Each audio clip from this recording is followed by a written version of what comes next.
Hi, I'm Dave Ford. This video includes a recording from a Zoom meeting with New Jersey 4-H volunteers. In it, I go over some tools in Zsuite for 4-H club leaders. These allow you to do things like taking attendance, sharing information on upcoming meetings, as well as posting forms and handouts for your members. There's also a PDF guide to these tools you can download from the New Jersey 4-H website at nj4h.rutgers.edu. If you have any questions, please reach out to your county 4-H staff. Go into a volunteer profile. This is Ward Cleaver. Some of you might remember that name if you grew up in the 70s or even in the 60s.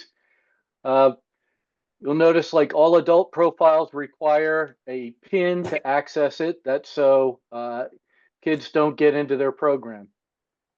This is, your family probably looks a lot smaller than this. These are all profiles that have been created for people to learn the program.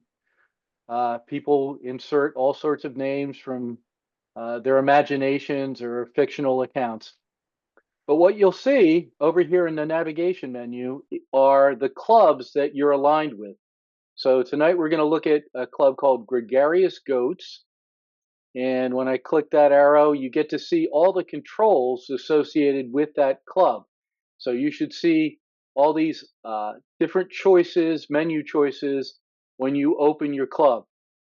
So if we go to the home screen, you get an overview of your club. So you'll see, how many leaders are in the club, how many members. You'll get an overview of the events for your club.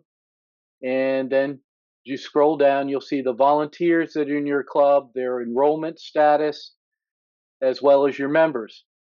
You may also see over here in enrollment status something that says confirm member. And that's a button that you would click to let your county office know that that member belongs in your club. It doesn't approve them in the system, but it does let your county office know that you want that member approved, and they'll hopefully do that for you or be in touch if there's an issue with it. You can see here, you get the contact information for your volunteers and your members. So if you need somebody's email in your club, you can, cut and paste that very quickly. If you need their phone number, that's there. You get a quick overview of their ages. And again, their enrollment status. You may be able to view things about their enrollment in the program for additional details. But there are other ways to do that too. We'll look at those as we go along. The first item up here is called activities. And I think this is one of the most useful features in the program. As the name implies, this is the way to document activities that your club is involved in. And you can see we have a few set up here already. I've put in a roadside cleanup. So I'm going to click edit to see how it's put together. But, if you were doing an activity like this with your club, you can put the name in, the location of where it happened, a description of what you did, and then you'll enter a date for when that happened, right? And you click that, you get a calendar icon and you choose that. Then you select the time and you get this little feature, which is pretty intuitive, right? You can stretch that around, to different, time features. You leave it, click OK, and see, that's 4 a.m. I really wanted 4 p.m. for that. And then you enter the number of hours. So if this was like a community service project and you wanted to track how many hours your members who participated in the activity put in, you could log that for your records. By default, it's going to enter the current program year, but you have the opportunity to look at past years. We only have 1 year in the system, so there probably isn't much to look at. Delivery mode, most of the time you're going to use community club. In some cases, you might be doing something as an after-school event or a school enrichment program or a day camp. You have those options too. Once you click in here in the year or I think the delivery mode in those areas, it launches a list of everybody who's in your club. And then you can click off people who participated in that event or that activity, and save that. And that'll keep track of that for you if you come back to it later. So if you want to check later in the year, who participated in this activity, you can go back and do that. You can also put club meetings in there. That's a handy reminder to the kids in your club that this was an activity that they participated in. Maybe something you did during the club meeting you want to document here. And again, I've done another example with a community service project. So this is what it looks like from your end. I just want to take a quick look to see what it looks like for the 4-H members. So we're going to go to Carly Clover here, and this is what her screen will look like. If you click on activities there, she'll see the listings, right? And she'll see some of the information that you put in there, just a quick overview. This could be really helpful to a 4-H member when they're filling out their project record book and they're trying to remember what stuff they did in your club this year. They can look under activities, and this will give them, an idea of what they did, when they did it, and hopefully prompt some thinking on their part to add additional information to their record book. So we'll go back to Ward, and again, got to enter that for an adult profile. Come back to the home screen, and we're going to take a quick look here. We have not implemented online record books through this program. That's a feature that we may be doing in the future. And this would allow you as a leader to look at member record books. We'll look at a few of these. Right now, the system is loaded with some record books that Penn State built. There are a lot to choose from, but this would be a place where you could pull up record books that your members submitted, make comments. There's an opportunity to set up a scoring rubric if you want to do that. But we're not going to spend much time on that tonight. This is just something for the future to know that if you participate in the online record book program, you'll be able to see your members' record books here. The next item up are announcements. And just like the name implies, these are things that show up on your screen and on your member's screen when they log into the program. And this is a field trip that I built. You give it a title. You can include some more information about it. You can paste in a graphic if you want. You can put links in here as well. But mostly you just put some basic information. It shows up on the member's screen and they can work with it. Show and tell is kind of an important feature, right? This is an announcement. You don't want it to be on there any longer than it's relevant. So I think I set the date for the day of or the day after the event to take this down. After this date, the member won't be able to see it anymore. And again, all sorts of announcements for things that are going on with the club. You can post here on your members page and they'll see it again on their page when they open up. So the announcements section, here's one for a community service project, gives them more information. Here's a link that they can go to sign up. We're just asking them to enter their name if they're interested in doing this project, and then we'll get them more information. Here's just information for a canned food drive, and just more information on all these. This last one was set up in 2024, and I didn't set an end date. So it just hangs around and hangs around on the announcement screens. That's what happens when you don't enter that value, right? And we'll come back a little later and see all the other stuff that the members can see when they log into the program.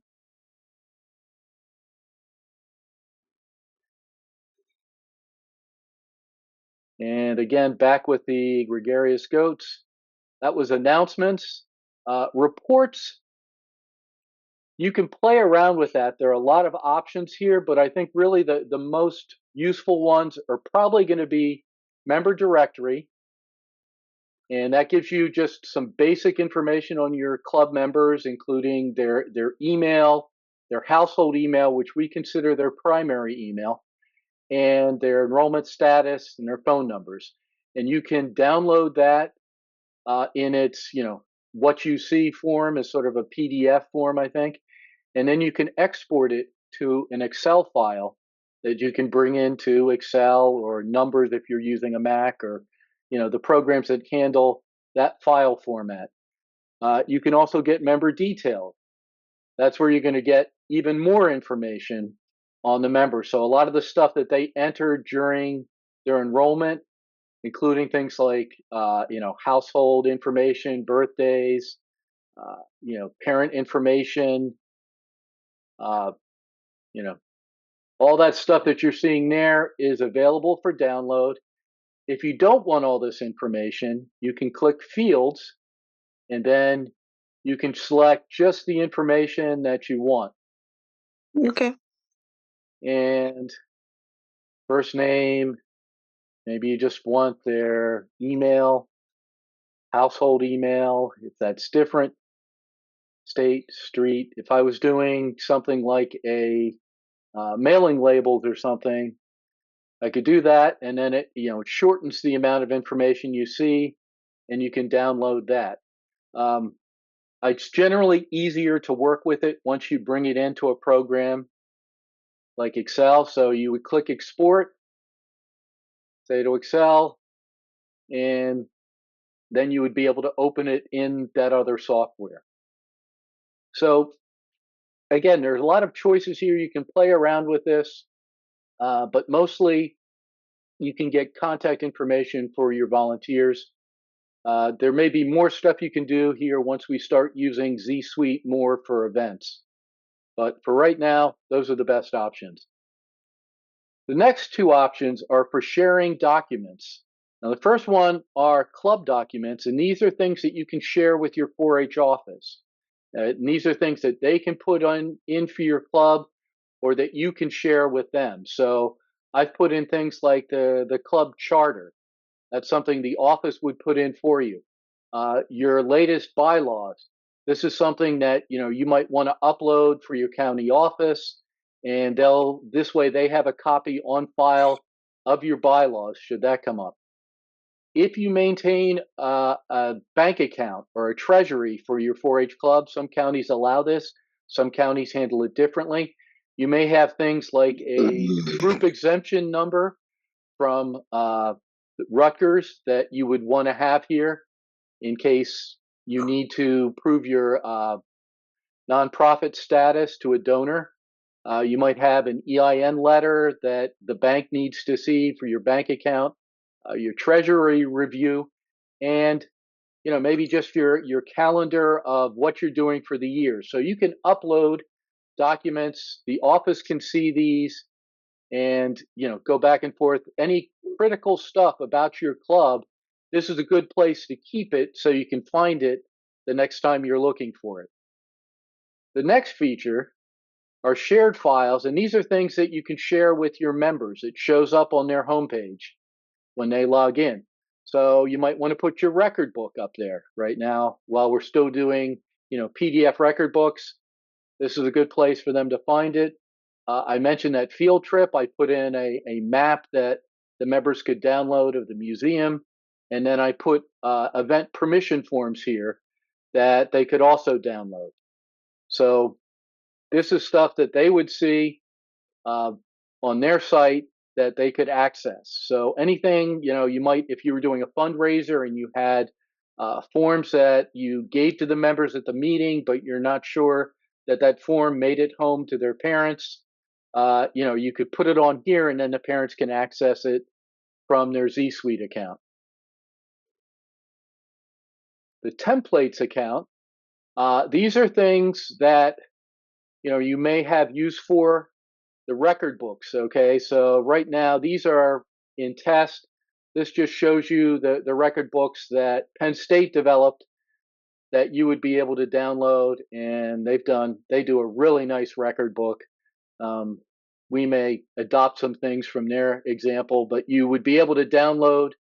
If we went online with record books, you could download a hard copy here, or you could print it.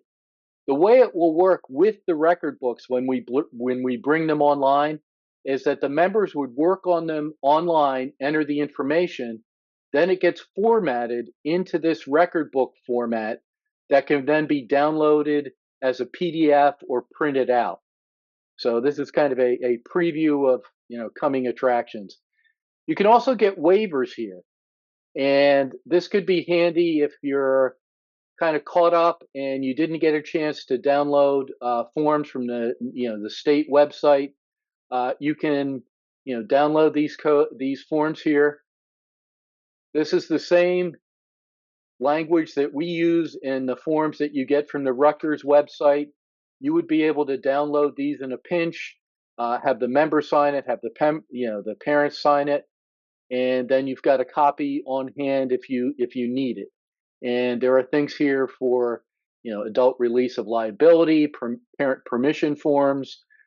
So things that all these forms are available on the state 4-H website, but it's the same language here if you needed to access it from here. So limited use for that for the templates, but that's what is associated with that button.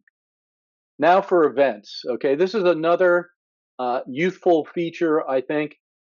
If you wanted to, if your club doesn't meet at the same date, every time, or the second Tuesday or the third Wednesday of the month, you could post it as an event on the website. The member will see it, and we'll show you a little more of what that looks like. But you can see you could include additional information if there was something special about that meeting that you wanted to share with members. Again, it gives the times for it. I was doing this with Jim Nicknadowitz's club, so I entered his information. I didn't use his real phone number, but you can probably find that on your own if you want to call Jim. You can enter all sorts of information for events that are going on, and this just gives you a little more information that the member will see. I wanted to share with you what the member sees from this when they go online. Let's go back, and here's the member. They're going to see the shared files. Remember, I showed you that they can download any of those files. This was entered at the club level. We can also enter stuff from the county office or the state level to add on in here. There's also this to-do list, which I think the idea is that the member would put things on there, or the parent or somebody, when they're scanning through all the extracurricular stuff their child's doing. This way, they could sort of have a checklist of stuff that they need to do for their next 4-H meeting. But they'll also see the upcoming events, so they'll be able to see if they need to reach out to Jim. They can get a link to send him an email. They can pull up his phone number. So they have all that information right at hand in a convenient format. Now, the other thing they'll see is the newsletter. This gets uploaded by the county. They can pull all their county newsletters. They can download them. They can scroll through them. There's a lot of information that they can pull from the newsletter when the county uploads it for them. Record books, this is in the future, they would be able to see their record book. They would click that, and then they would have controls over here for entering their information in the record book. This is what they would see in their record book information, but that's another session. The other thing, they'll see the events they've signed up for or that they could sign up for. You'll generally see a link like this: switch to primary account. In this program, adults are the only ones who can register members for an event. So this will push them back to this page where an adult would have to log in to enter them for the event. So quickly, that was, some of the events that the member is available for, available to sign up for. Um, if we start getting a lot of information, you can filter it to get, just the current events. The calendar, I think, is going to become really handy in the future. Just want to show you a few things there. There are different events listed, and when you click on it, green is for club level events. And when you set up a club level event, only the members and you are able to see it. The county office doesn't see that part of it, but they get all this information when they click on the calendar that they can access. Uh, Counties can set up events in the system too. This was an open house that I set up, and I set up the registration through an outside program. This would be through Microsoft Forms. Right now, that's not accepting, any entries right now, but you can set up registration through a program like Microsoft Forms or Google Forms. Again, it gives you, all the primary information. You can also set it up to download attachments for the event. I just put that in as, an example of what you would see for that. So the county can set up events on their site for you to for your members to register for, and we'll be working with counties to take advantage of that. The state can also do that, and their programs will be in red, and that launches a card where it gives you, basic information about the event. Um, in this case, the registration's been closed. Again, it would push the parent or an adult in the household to register the member for the event. So that's the calendar. Zsuite also has a help site where you can get, more information on a lot of the information you see here. It's really helpful. If you have trouble and it's after hours, you can't get the county office, this should help you get through things on Zsuite.